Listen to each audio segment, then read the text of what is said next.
अगर आपको खांसी, अस्थमा, एलर्जी या नज़ला है तो आप 1 सप्ताह में ठीक हो सकते हैं। जी हाँ, हम आपको बता दें कि सिरसा में एक ऐसे क्लिनिक पर ये दवा है डीप ब्रीथ के नाम से, जो कि पहले हफ्ते में ही आपको रिजल्ट दिखाना शुरू कर देगी। हमारे साथ साहिल अरोड़ा है। सर, क्या कहेंगे इस दवा को लेकर के?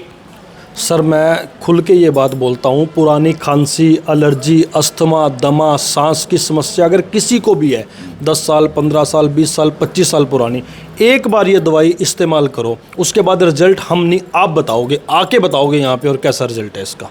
कैसे मंगवाएं ये दवा?